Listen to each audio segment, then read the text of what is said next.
Vampire Academic, Book 1, Chapter 19. My mouth dropped open.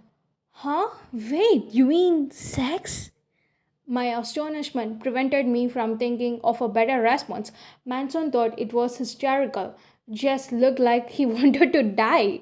Of course, I mean sex. She said she could do it if we said that we could, you know? I made a face. You guys don't both huh do it at the same time, did you? No, said Jess in disgust. Raph kind of looked like he could have not minded. God, I muttered, pushing hair out of my face. I cannot believe she hates us that much.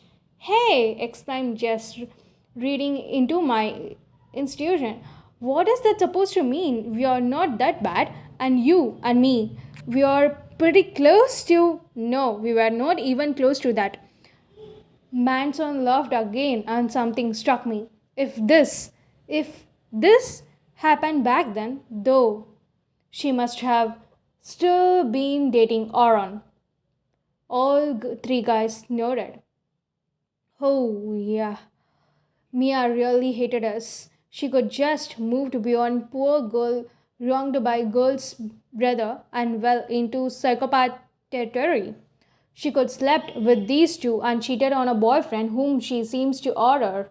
Jess and Ralph looked incredibly relieved when we walked away. Manson slung a lazy arm around my shoulder. Well, what do you think? I rule, right? You can tell me. I won't mind. I laughed. How could you finally find that out? I called a lot of favors, used some threats, the fact that Mia cannot relatedly helped too.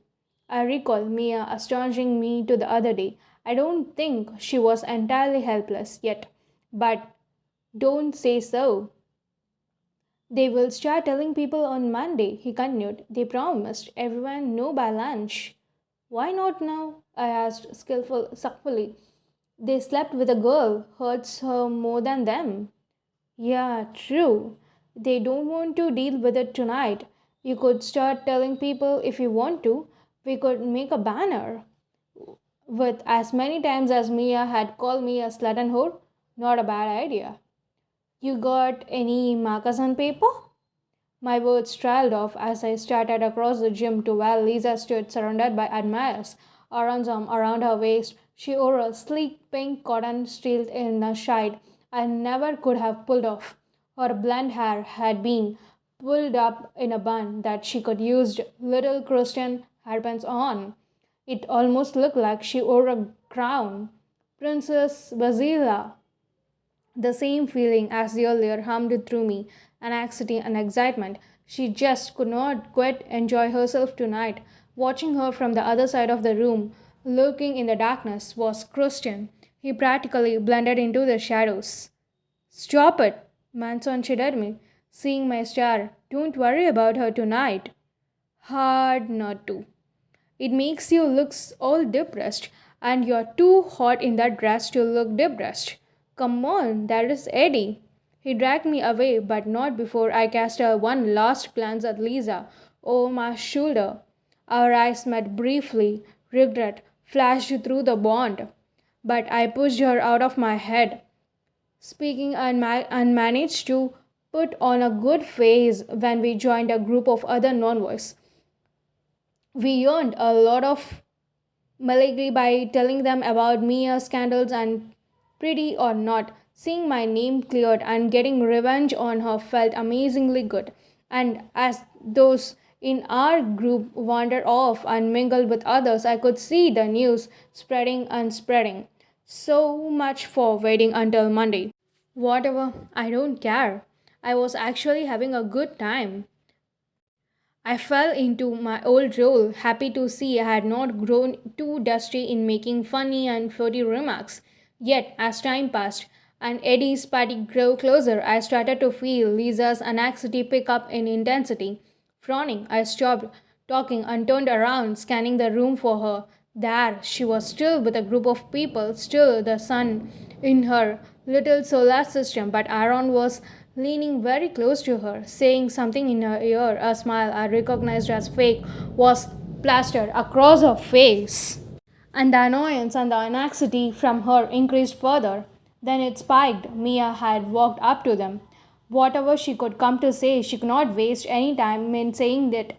With the eyes of Lisa admired on her, little Mia in her red dress gestured wildly, mouth working animatedly. I could not hear the words from across the room, but the feeling grew darker and darker through the bond.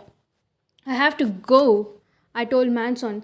I half walked, half ran over to Lisa's side, catching only the tail end of Mia's trail. She was yelling at Lisa full force now and leaning into her face.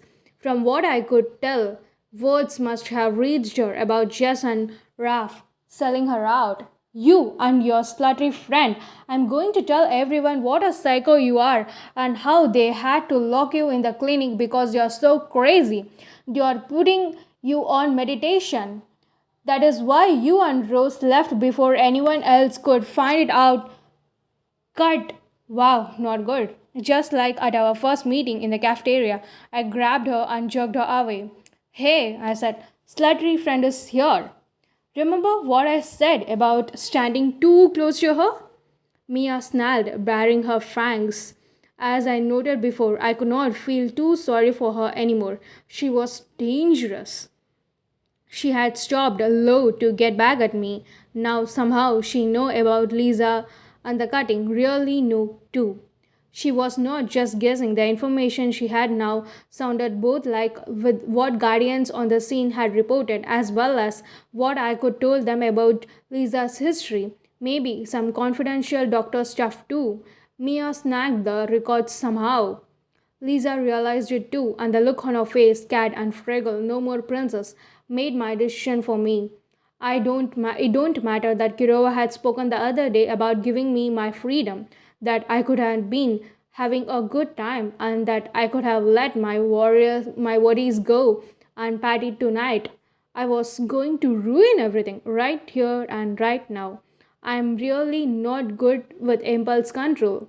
I punched Mia as hard as I could, harder, I think, that I could even hit Jess. I heard a crunch as my impacted her nose and blood spurted out. Someone screamed. Mia shrieked and flew backwards into some squealing girls who don't want to get blood on their dress. I scooped in after her, getting in one more good punch before somebody peeled me off her. I don't fight resistant as I had when they could take me from Mr. Nagy's classroom. I could expected this as soon as I sung at her. Stopping all signs of resistance, I let two guardians lead me off the dance while Miss Grover tried to bring some semblance of order. I don't care what they did to me, not anymore. Punish or expel, whatever I could handle, ahead of us, through the bleeding and following waves of students passing through the double doors. I saw a figure in pink dart out. Lisa. My own out of control emotions have overdriven hers. But there they were, floating back into me, devastation, despair. Everyone know her secret now. She could face more than just a idle speculation. Pieces could fall together. She could not handle it. Knowing I was not going anywhere, I frantically searched for some way to help her. A dark figure caught my eye. Christian! I yelled. He could be starting at Lisa, retreating figure, but glanced up at the sound of his name. One of my escorts shoosed me and took my arm. Be quiet! I ignored her. Go after her! I called to Christian. Hurry! He just sat there and I suppressed a groan. Go, you idiot! My guardians snapped at me to be quiet again, but something inside of Christian woke up, springing up from his long position. He tore off in the direction Lisa had traveled. No one wanted to deal with me that night. There could be a hell to pay tomorrow. I heard talk of suspension or possibly even expulsion, but Kirova had her hands full with a bleeding Mia and a hysterical student body. The guardians escorted me to my room under the watchful eyes of the doorroom matron, who informed me she could check on me every hour to make sure I stayed in my room. A couple guardians could also hang out around the doorroom's entrance. Apparently, I was now a high security risk. I could probably just ruin Ed's party. He could never sneak a group up to his room now. Heedless of my dress, I flounced into the floor of my room, crossing my legs underneath me. I reached out to Lisa. She was calmer now. The events from the dance still hurt her terribly, but Christian was smoothing her somehow, although whether it was through simple words or physical mojo, I could not say. I don't care. So long as she left, she felt better and could not do anything stupid. I returned her to myself. Yes, things are going to get messy now. Mia and Jess' respective accusations were going to set the school on fire. I probably could get thrown out and have to go live with a bunch of snacky Dampere women. At least Lisa might realize Oran was boring and that she wanted to be with Christian. But even if that was the right thing, it still meant Christian. Christian was hurt. I snapped back into Lisa's body, suddenly snugged in by terror pounding through her. She was surrounded by men and women who had come out of nowhere, bursting up into the attic of chapel where she and Christian had gone to talk. Christian leapt up, fire flaring from his fingers. One of the invaders hit him on the head with something hard, making his body slump to the ground. I desperately hoped he was okay, but I could not waste any more energy worrying about him. All my fears was for Lisa now. I could not let the same thing happen to her. I could not let them hurt her. I needed to save her, to get her out of there. But I don't know how. She was too far away, and I could not even escape her head at the moment, let alone run over there or get help. The attackers approached her, calling her princess and telling her not to worry and that they were guardians, and they did seems like guardians, definitely Dampiers, moving in pretty efficient way, but I don't recognize them as any of the guardians from school, neither did Lisa. Guardians could not have attacked Christian. Any guardian certainly could not be binding and gagging her. Something forced me out of her head, and I frowned it. Starting around my room, I needed to go back to her and find out what had happened. Usually the connection just faded or I closed it off, but this was like something had actually removed me and pulled me back here. But that made no scene. What could pull me back from fate? My mind blanked. I could not remember what I could just been thinking about. I was gone, like static in my brain. Where had I been? With Lisa? What about Lisa? Standing up. I wrapped my arms around myself, confused, trying to figure out what was going on. Lisa, something with Lisa. Dream. A voice inside my head suddenly said, "Go to Dream." Yes, Dreamit, my body and spirit burned for him all of a sudden, and I wanted to be with him more than I ever had before. I could not stay away from him. He could know what to do, and he could tell me before I should come to him if something was wrong with Lisa. Too bad, I could not remember what was that. Still, I know he could take care of everything. Getting up the staff wing of the door room was not hard, since they wanted to keep me inside tonight.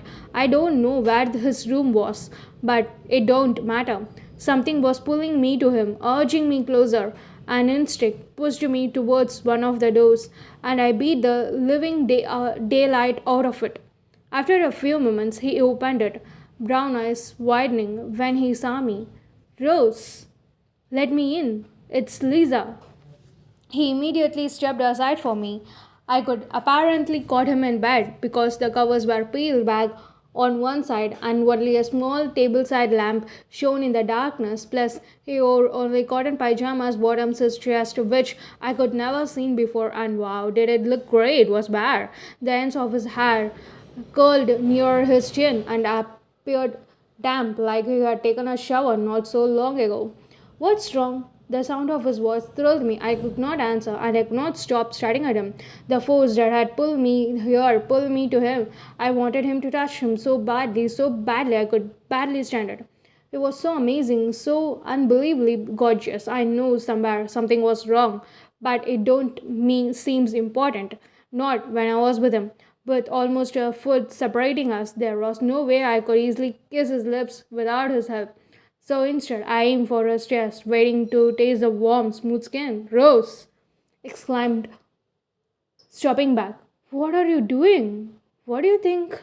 I moved towards him again, needing to touch him and kiss him and do so many other things. Are you drunk?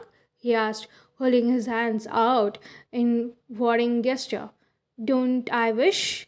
I tried to dog around him, then passed momentarily uncertain. I thought you wanted to. Don't you think I'm pretty? In all the time we could know each other, in all the time his attraction had built, he could never told me I was pretty. Hinted at it, but that was not the same. And despite all the assurance I had from other guys that I was hotness ingrained, I needed to hear it from the one guy I actually wanted. Rose, I don't know what's going on, but you need to go back to your room. When I moved towards him again, he reached out and grabbed my wrist. With that touch, an electric current shot through both of us, and I saw him forget whatever he could just been worrying about. Something sized him too, something that made him suddenly want me much I want him. Realizing my wrist, he moved his hands up my arms, sliding along my skin, holding me in his dark, hungry gaze. He pulled me to him, pressing me up right up his body. One of his hands moved up to back of my neck, twirling his fingers in my hair and tipping my face up to his. He brought his lips down, barely brushing them against mine. Swallowing, I asked again, do you think I'm pretty? He regarded me with utter seriousness, like he could always did. I think you're beautiful. Beautiful? You're so beautiful. It hurts me sometimes. His lips moved to mine, gently at first, then hard and hungry. His kiss consumed me. His hands on my arms slid down my hips, down to the edge of my dress.